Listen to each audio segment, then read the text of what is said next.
tail is the anus, and the penis is right here, or the pizzle, which is actually the technical term. Pizzle is not the 7-year-old term, that's the technical term. Like in the textbooks, it's pizzle. I thought that was a joke, but it's true. So I like to cut around this and tie it off because as we pull things out this way, you can affect the toothpaste tube effect, where it kind of, as it's pulling out, you squeeze out a little bit of poopy in the sirloin here. I like to try to avoid that, if possible. And really, it's kind of tricky unless you know what it looks like in there. And it's shaped exactly like this. The pelvis forms this cavity around the anus. My knife is the anus, the knife handle. And this is the spine, my thumbs, and the tail. And then the pelvis comes above them. And so it's a bony cavity. It's not like there's fresh meat surrounding it. It's all bone. So my goal is to cut in here above it and kind of, cut around the anus, pull it out so I can tie it off with the string.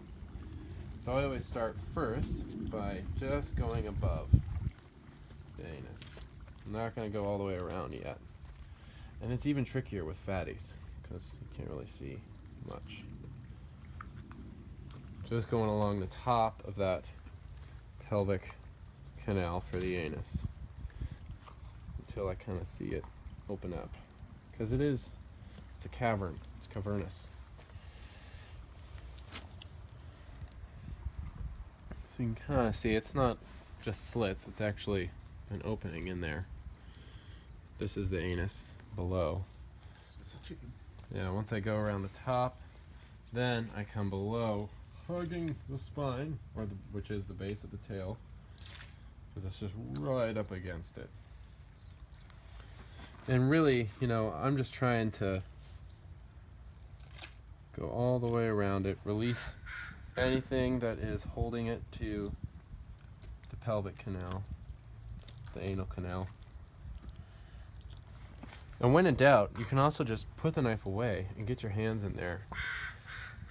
And you can just rip fascia or connective tissue that's holding it. And your knives or your hands are not going to puncture the anus like your knives will as easily. So there's a little security there. I feel something really hard down there.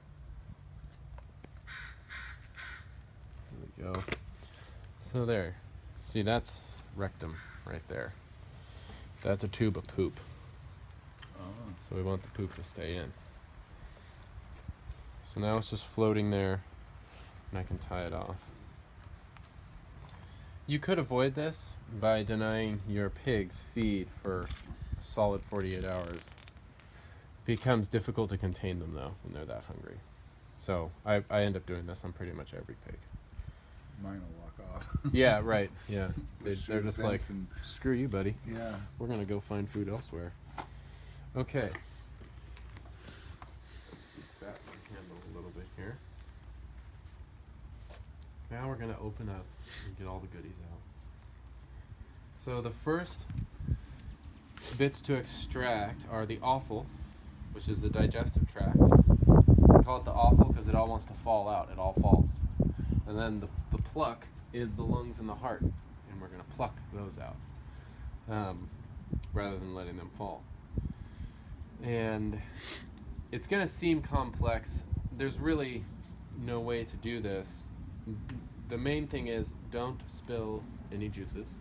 So don't puncture tummies or intestines or bladders.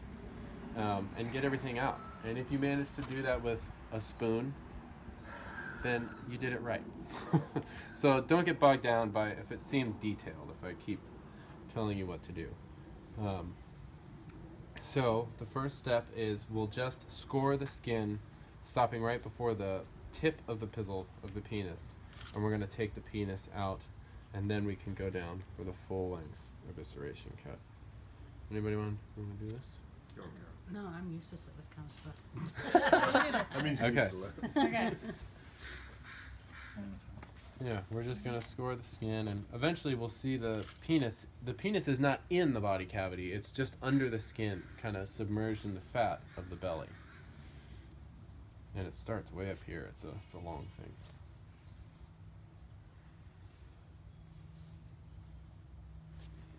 Lots of fat. submerged in lots of fat. There it is. All right, so now this is the penis. So you can get behind it like that, and then yeah, That's it? there you go. And then when you get down to the tip, you're gonna start cutting into the skin, and we're gonna take the tip out with the skin on it. And yeah, right, exactly like that. Behind it. There you go. Yep, you got it. So if the tip of the penis looks like it has liquid in it, that's because it does have liquid in it. And you don't want to spill that stuff. That is the potent judo right there. That is nasty stuff. So smell-wise, but it wouldn't affect me 'cause Yeah, you know, unless it gets on it, or well, technically it's sterile. Urine is sterile. It's got a bunch of nice hormones in it that are really punchy and aromatic. But I still rinse it off just because it's unappetizing. Not necessarily because it's contaminated the meat. Now you can just cut it free. You're well beyond the... There it is. All right, so there's the pizzle. Now you can come up here, and you can see, just stepping back for a minute, there's leg meat here, right? And then this is the paunch. This is where guts are. There's no guts up here. This is just meat. And so you can come with a knife, and you can cut straight down through the meat, and you'll hit the pelvis. And it will prevent you from going all the way into gut town. So with your knife, cut straight down. And we're splitting the hams right now, basically. Yeah, until you feel pelvis town. Yeah. So, right there. You hitting bone? and you're touching that. Don't. Yeah, that's all right. Well, There we go. She pokes it. All right. Yep. There you go. Okay, so then this we can kind of just get out of the way for now. So then I like to go down here and just score the skin to Look how red it is. down to the sternum. Yeah, nice red meat. Oh, yeah. All right, yeah, that's great. No deeper than that. Okay.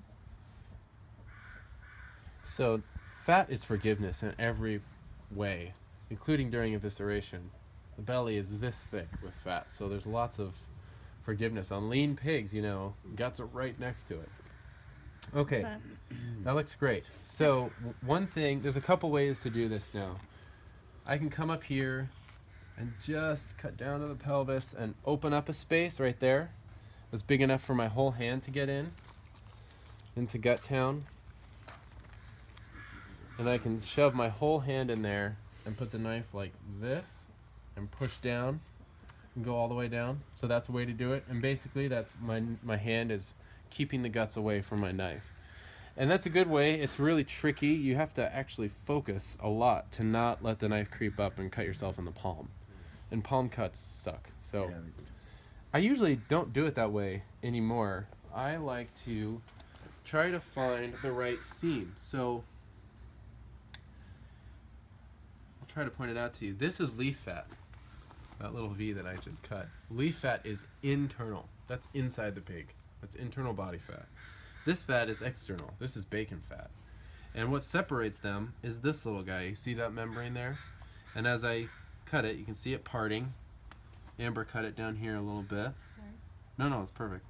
And then I'm just going to keep going, just barely cutting that membrane. Do you kind of see Yeah. that white layer right there? That's what I'm talking about. So if we cut just that, but no deeper,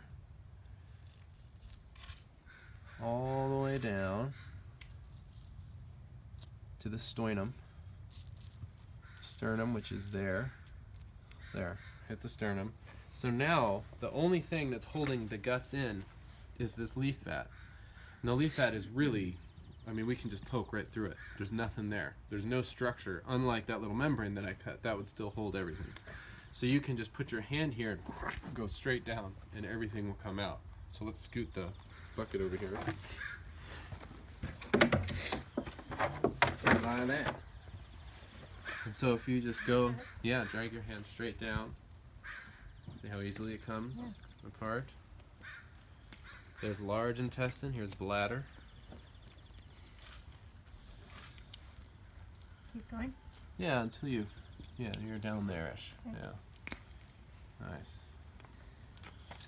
And the thing I like about this method is that your fingers are the first thing to breach gut town instead of the sharp point of the knife, so you're less likely to poke it. So now we've got large intestine coming out. The offal wants to all fall out. And sometimes, you know, this is so full that it can't support its own weight. And if you let it just kind of fall, it'll break. It'll rip, and then you might spray poop. If that happens, though, it's really not a big deal. If you do open up an intestine of the stomach, you have the option of to spray or not to spray. And the answer is not always to spray, you know, because if you squirt some poop up on the inside and then you spray it, you're just kind of rinsing it down the rest of the meat. So sometimes you actually kind of do the counterintuitive thing and just keep eviscerating, get everything out, and then split the carcass with the poop still in there, and then you can stand back and look at the side and see where there's some pooey business and just cut it out. And don't even worry about spraying. That's usually the best option.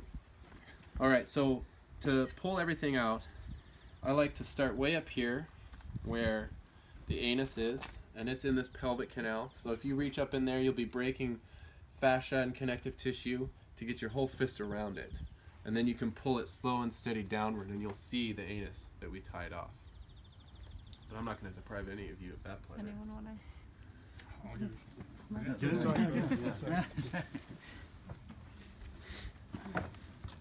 She leaves her fancy watch on though. That's all right because it's a gift for whoever has the roast meat. They find the watch in there. Alright. It'll stand out. There you go. Yeah, you can It's get your coming whole through. fist around Oh, it. yeah. Perfect. So there's the end of the system. And everything is connected to the spine. You can see how on the side walls in here, on the belly, nothing is connected. That's just smooth. Yeah.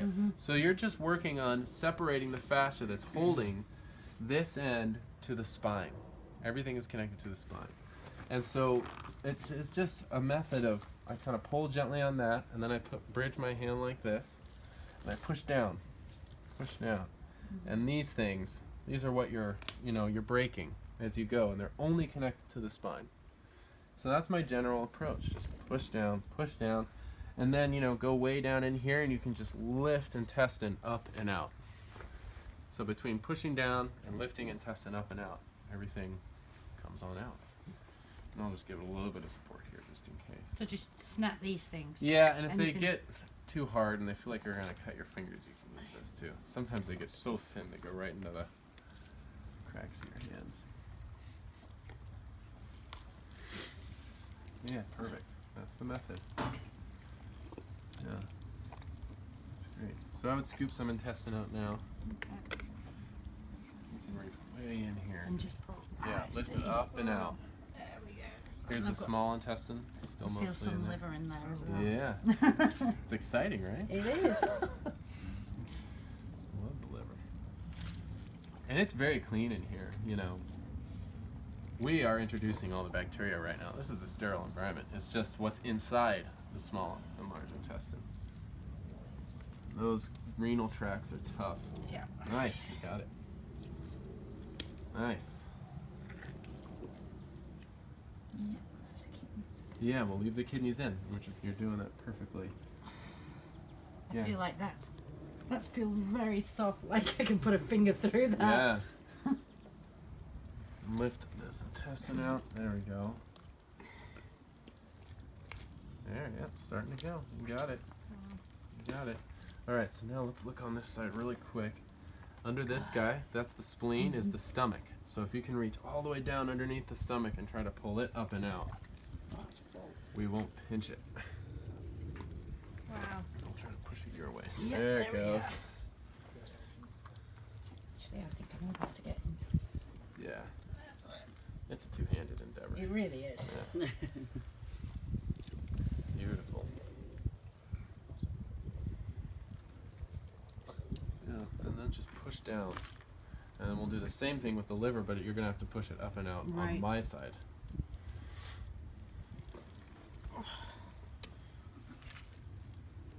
Nice and warm. Moisturized.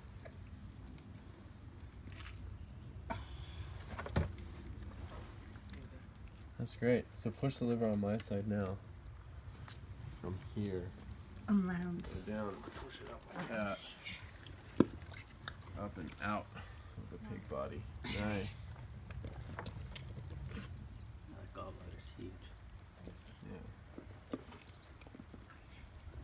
And then if you just bridge this gap and push straight down, that should start to come. Oh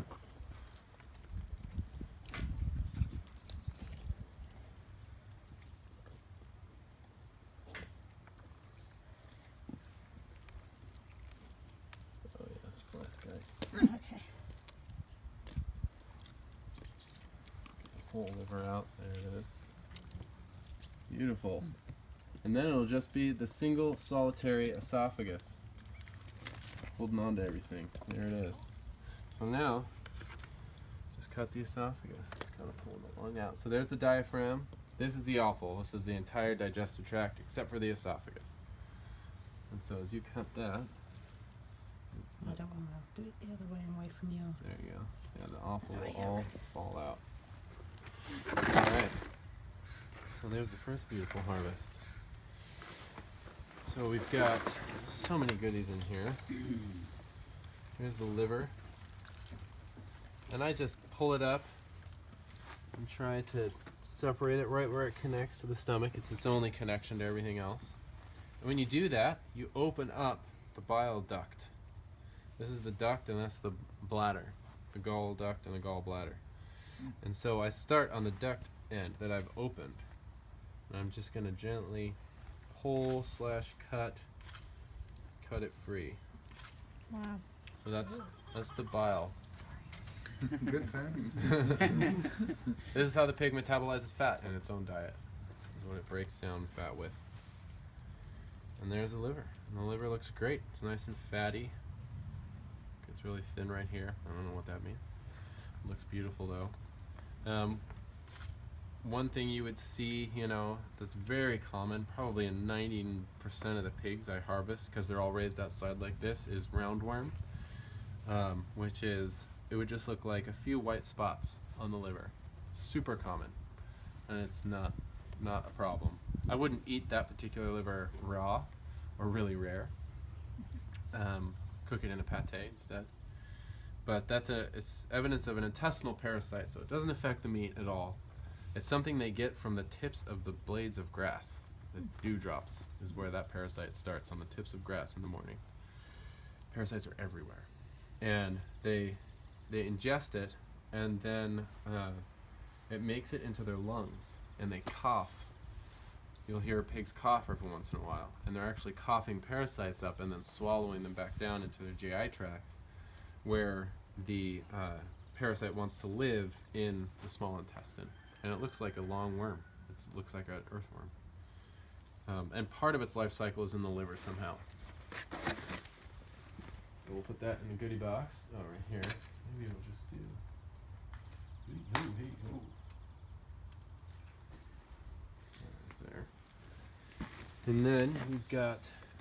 Here's the stomach. Little tiny stomach, right? If you see a ruminant eviscerated, a lamb or a goat, this accounts for 50% of its live weight.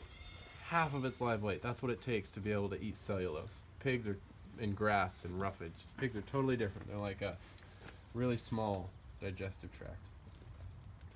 And all the way on the outside ridge of it is this lovely caul fat.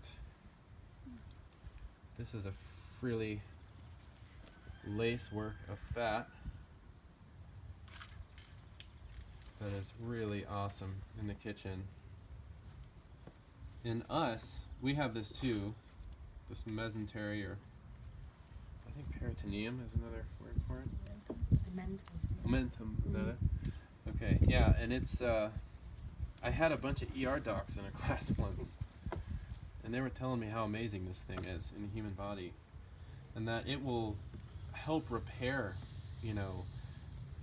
wounded intestinal lining or stomach lining. It can move to something that's been cut or bruised and kind of patch it and become that lining. It's just amazing. The other thing you can do with it is wrap it around anything that would taste better for being cooked in a lace of fat, of pork fat. Everything. Which is everything. So roast a chicken in it, roast a turkey in it, leg of lamb, roast a leg of lamb. And it's Have you done very... rabbit in it? Yeah, rabbit is awesome. Rabbit needs all the fat it can get. It's really big. It's folded over on itself several times here, but that's just gorgeous. Starting to feel like a city kid. There's the spleen. Tastes very much like the liver. The spleen is delicious. It's a little more chewy than the liver. And really the secret with offal cookery that I wanted to mention but forgot is what we're going to do today is cook it right away. Freshness is the only secret. It almost doesn't matter how you cook it. If it's fresh, it will be good. People don't like liver, you know, not because they don't like liver, but because they've only had it irony and tinny and pasty and bitter. And liver should not be any of those things. It should be sweet and supple and snap like mozzarella. Good mozzarella in your mouth. Squeaky. So, and the only way to do that is to eat it fresh. It's just got to be fresh. The freezer destroys it. You can't freeze liver. So I think the only way to really store it is as in the form of a pate. Here's a kidney. Kidneys are lovely. They have this membrane on them that I start with the tip of the knife and try to peel gently without scarring the kidney. And this is another example. You've got to eat it fresh because this is offal meat, right? Completely different from muscle tissue, which is everything else that we call meat. This is highly perishable. And one of the awesome not that old, strategies for this that I read about in accounts of cottagers, British cottagers. They would make this thing called fry. Cottagers were not wealthy people. They didn't own land. They had maybe an acre and some access to common land. And they had to work full time. And it also made sense for them to raise most of their own food. So similar, or I feel lots of commonalities with them. And so they would raise their one pig a year. And they would all harvest when it's a refrigerator outside in the winter. And the offal from one pig without mechanical freezing is more than one family can eat before it spoils. And so they would make this thing called fry, which is what we're going to make today. We're just going to fry up all of this stuff in luxurious amounts of butter and salt and heavy cream and mustard and jam and let it reduce into a really good sauce. And then we're going to all eat it. And they would take this around in the village during the leanest time of the year, in the winter, when people were in need. And everyone, pretty much throughout the week, could count on a platter of fry. This incredibly fatty, rich, offal meal that's so good. They called it spreading the pig cheer. So, yeah. Those. And when, if you're going to prepare these guys, I generally like to cut them like this, and you can see I would cut them all the way. You have this white core. That whiteness in there is tough. It's tough. And since this is going to be a hot and fast cooking method, we'll cut it all the way through, cut the white core out, and then just dice everything like half an egg size and fry it all that way. We'll do some spleen too. The spleen is awesome. In Sardinia, they have spleen sandwiches are street food. They have big, huge, wok-like frying vats with lard in them and spleens. And they just toss the spleens in the fat and fry them hot and fast. And then put them on some really nice, they kind of look like brioche buns with mustard. Spleen, mustard, sweet bread sandwich, which sounds awesome. All right, so we've got the guts, and I promise I'm going to stop talking about this soon, but I can't help it. There is small intestine and large intestine. This is sausage casing. You can still, you buy this now even. It's really common, even in the supermarket. Sausage casings are made from the small intestines of pigs because everything else, artificial or made from collagen, tastes like a candy wrapper. It's terrible. But this is the best. And the way you harvest it is to pull it out of the mesentery like this. See how the fatty socket was in is bunching up down here as I pull? And you just do this all day or until you get enough intestines. There's so much here. And you keep pulling it out, and you see there's no food in this right now, but it is opaque. You can't see through it. And that's because there's a mucosal inner lining in there. And that would need to come out for you to be able to use it as sausage casing. And that can come out just by scraping it with a bench knife on a nice flat surface. I use like a stainless steel table, stainless steel bench knife, scrape it, and that pink mucosal lining, I mean, I can even start it with my thumb, will start to come out. You'll get a little bolus of it, and then it'll come out the cut end. See, there's some of it. Oh, wow. And you know you're done scraping when you can hold it up and it's transparent. You can see your fingers through it. And then you put it in a Ziploc bag and a handful of salt and shake it up and put it in the fridge, and it keeps indefinitely. When you want to use it for sausage, you just pull it out and put it in some cold water, and it'll hydrate and get malleable again. But that's all that's what sausage casings are made from. And this fat that's on the inside, the pink mucosal lining, it is fat, and people used to make soap with it, just as a saponified. They would saponify it. Stomach, large intestine, they both have that inner lining. This is sweetbread right here, and the small of the back. It's really tiny on pigs. It's usually not harvested. To remove it, we'd end up kind of shredding it. Or not. There we go. It's all right. So maybe we'll just put that in there. And on top. yeah, here's the bladder. The bladder is amazing.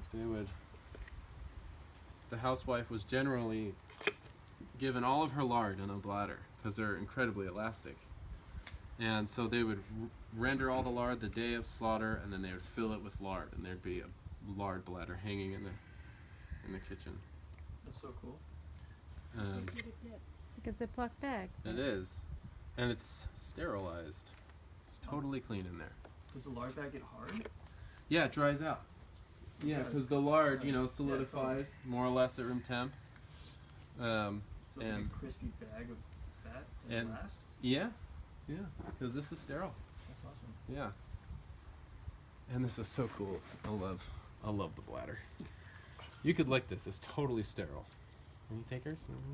But you could smell it at the very least. You can see it's really stretchy.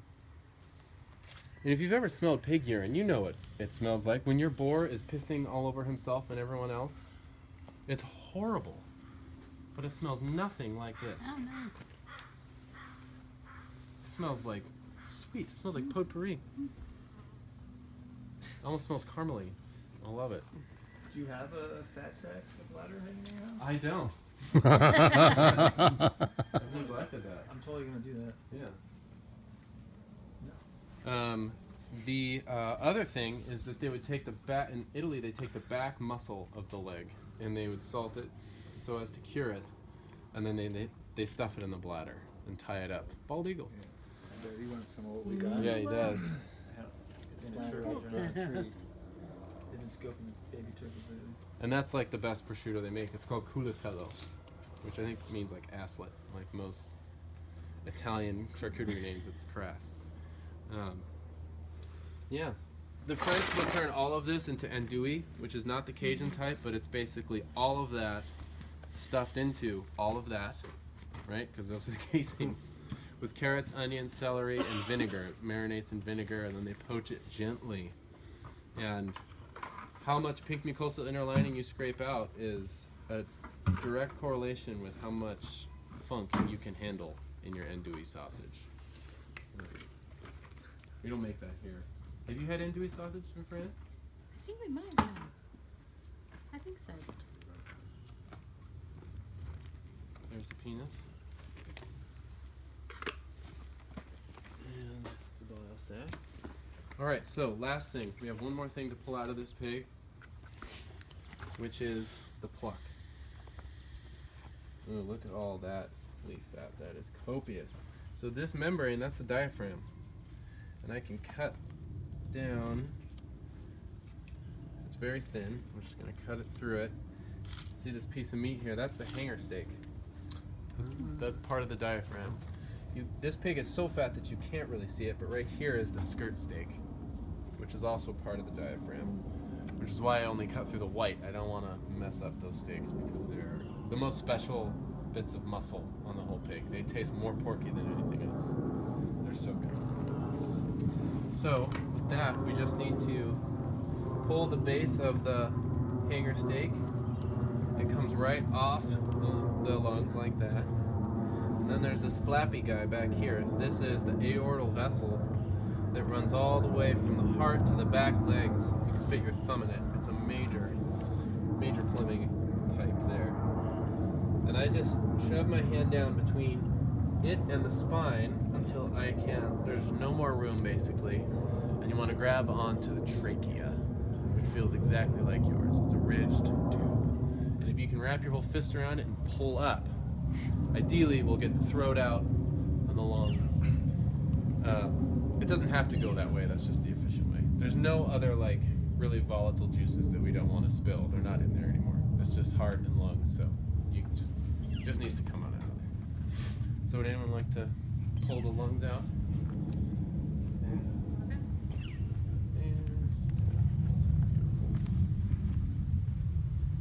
Something down the back. Yeah. And you are feeling in the dark for something you might have never felt before. So, when in doubt, just grab it and pull. And it's quite a tug. Yeah. It might rip on you, which is okay. Is there more than one? The trachea does have the esophagus right next to it. And I usually can't feel them blind, feel the difference, so they both end up coming up. Are we doing a gilt next, or is there another? I don't know yet. It'll be one of the two biggest pigs up there. Yeah, the gilts are a little easier. Their vulva's right above the anus, and so you can use that as a handle when you cut around. It's a little easier to tie off the anus of the goat. Nice. Oh, beauty. Yeah, Another bucket. up and out. We'll be okay. We've got. The lungs are great. They're kind of bland in terms of flavor. Their appeal is textural. Obviously, right? They have the texture of tofu. Is everything meant to be cutting? Oh, good. You got everything. I like to cut that because it is so strong. There you go. And the rest, you should be able to. The rest, well, we're still joined in, but something down there. Oh yeah, the throat might still be down there. Oh, there we go. There you go. That's fine. Yeah. And then just lift that up. Beautiful. Great. There it is. Lungs and heart right here. Are they normally that marbled? You know, for pigs, yeah, it's pretty common. So this could be roundworm. Usually lungs are pink. Not usually. All the pigs that I slaughter have red splotches, and that's just where that worm spends some time in the lungs before the pig coughs it up. It's like, That's fine for cooking, eating? yeah, 99% of outdoor raised pigs have it. Okay. I would say 99% of pig farmers have roundworm. I think a lot of us have a lot more parasites than we do. Really. These ones just happen to not be microscopic. It plays with our pride a little bit. Here's the heart. The lungs are like tofu. So you can, one thing I like to do with them is just kind of beat them out on a cutting board, cube them up and brown them, and they'll retain their crispy exterior just like tofu, and then you can braise them. Soy sauce, honey, let it go for 2 hours, and then put in a bunch of ginger and garlic at the end. And it's just like, they absorb all that flavor. They're sponges. Here's the lovely heart. The heart is not, an offal meat. It's muscle. So, it is super delicious. We're gonna eat this today. We're gonna fry it up. Very lean and very good. It's a sweet flesh. I love it. And that's all. Oh, the esophagus is still in there, which is fine. We'll be able to get that out once we split the pig. Let's spray the blood off. And then one final thing we have do. We have the lungs here. We need to inflate them. So this one's kind of bloody, but you put the trachea, this is the proper lung inflating technique right here. Put the trachea in the middle of your palm, and then you wrap your palm around it. Smoke. Wow. Okay. Oh, you I got wrap it. it that way. Wow. That's cool, because I always use it all for my. Oh yeah, I just closed my fist off. Inflated a lot of lungs in my day. Yeah, you can see the lung capacity. It's impressive. That is crazy. Serves no practical purpose whatsoever. It's like an It's just adult's fun. birthday balloon. Yeah. Fun. Is it with helium? I wonder. I've always I wondered that. wonder. That'd be really cool. Wow. Do it again. No, I'm just kidding.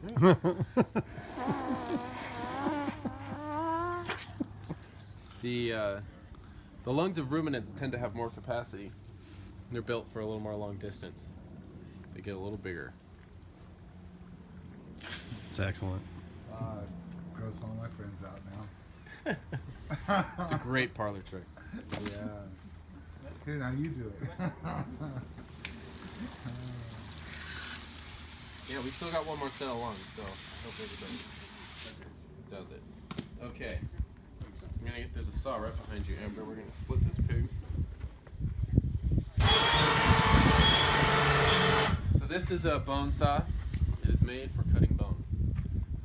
Other saws, just don't even mess with it. You can do hack saws if you want. Sawzalls make a big mess because they're reciprocating and they bend. I'm gonna put the hanger stake in with the goodies. Yeah. I'm gonna put it in with these goodies. We'll eat that another day. It's worth it just to spend the $80 on a bone saw. It's way worth it. So this saw cuts on the push. That's how I have the blade oriented. And we'll go through the sternum first, and you kind of just go through that until you don't feel bone anymore. You're just kind of jiggling flesh. Then you're done, and then come up here, and we'll go through the pelvis, which will be quick, and then we'll go the whole way down through the spine. And that's how we'll split the pig right in half. Want to do some splits in? Sure. Let me get this finger first.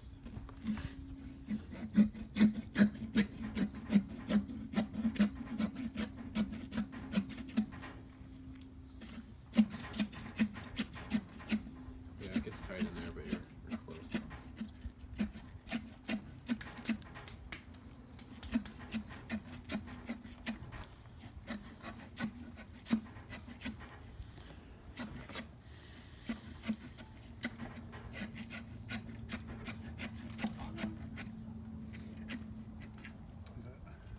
Almost. Still here. You can raise the handle up a lot. Yeah. Okay. Angle the saw down. There you go. Okay. Oh, you got it? Oh, okay, cool. Then through the pelvis. You know, if you don't do a lot of sawing, this can get quite tiresome, so we can spell each other if we need to. Alright, nice. Now, try to stick right down the middle of the spine there. Yeah, and I'll try to get my gob out of the way. There you go.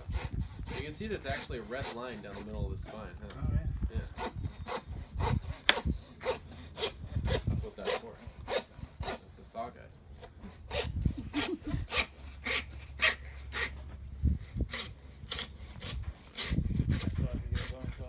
Oh, it's so essential. It's not even funny. Literally, right? No, it's like the worst. I feel like such a jerk at the end. You gotta get this one too. What'd you use? It's the Packer saw. That's how it's marketed, and it's tapered at the end, and it's not too long. This is the one. What Yeah. did you use? Beauty. I've been using a cleaver, which Yeah. it's hard enough itself if you do it mostly, but most of the time it gets so crap. So, and there's splinters and there's like, That's beautiful. so yeah, get a saw. I recommend it.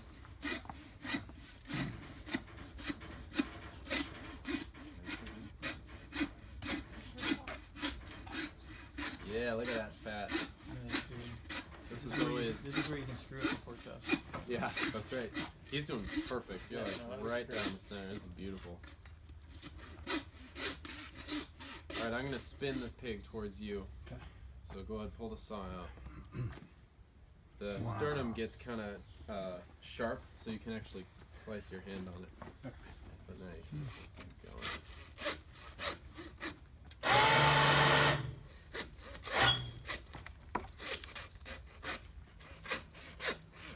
You want me to chop those all up into different bowls? Separate? Yeah, they can be in separate bowls, yeah. And, you know, we'll use some of those from the second pig too. And So you want me to wait? yeah, Okay. we can just refrigerate it for now. Okay, cool. Yeah, or if you want to do it ahead of time. No, I'll wait. I didn't know how much you were going to use.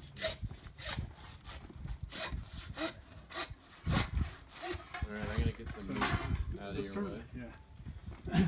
Where's the sternum exactly? This is the sternum right here. Oh, okay. Yeah, that's what you split first. Gotcha. This is how you get yourself warmed up on a cold day, pig slaughtering. They do make these mechanized. They're only like $1 million. Alright, Where do you get these saws? I'm gonna cut this out really quick.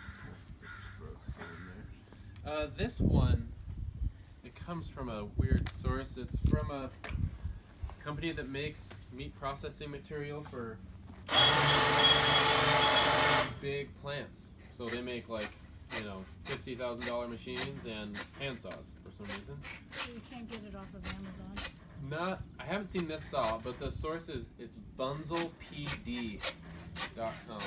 BUNZLPD for processor division. Nice. I'll trade you. Finish it with the knife. PD. Yeah, Bunzel PD, and it's the Packer saw. Absolutely perfect. Nice job. Good job, man. Thank you. There it is. That looks good. Yeah. Amazing. So you can see very clear example of lard pigosity right here. Just that quantity of fat. So this is roughly how big the loin is. So that means that this chop would have that much fat on it and that much loin. Wow. So you can see how chops, well, they would be awesome. They would be luxurious, to say the least. You know, it's like a two-person chop. And so that's why the cottagers or even just other peasants would, you know, this is the belly where bacon is, but they just use the whole middle section as bacon, including that loin. All of our pig genetics now are geared towards really fetishizing this loin, making it as big as possible. And that's the biggest, that's how you get the highest price for the pig. That and the tenderloin in there. But that's beautiful. Nicely did. That's how you slaughter a pig. Nice dark red meat. The meat that is used the most is going to be the darkest and the most flavorful. So these tough cuts up in the shoulder are just awesome. The brisket meat down here on the sternum is very dark. The leg meat. And then another sign of almost exuberant health is the quantity of leaf fat. This is all fat on the inside. This is the patrician of all fat. This is the Epicurean. This is the royalty of pig fat, is the internal body fat, because this is not porky in flavor. When you grind this and render it, which is to say melted into a liquid state, it is the original shortening. It's God's shortening. Everything else is a bastard imposter that doesn't work. Hydrogenated vegetable oils, Crisco, all that crap is an effort to replace this. This is the original. So this is for crispy pie crusts, for baking, flaky pastries. Knock your socks off good, because it adds just that super subtle tinge of savoriness that just makes a pastry come alive. Beautiful animal. Yeah, right. When's the pastry class? Oh, I'm no. hungry. Do it without Oh yeah. All right, I'm gonna roll them into the Delicious. cooler. then I think it would be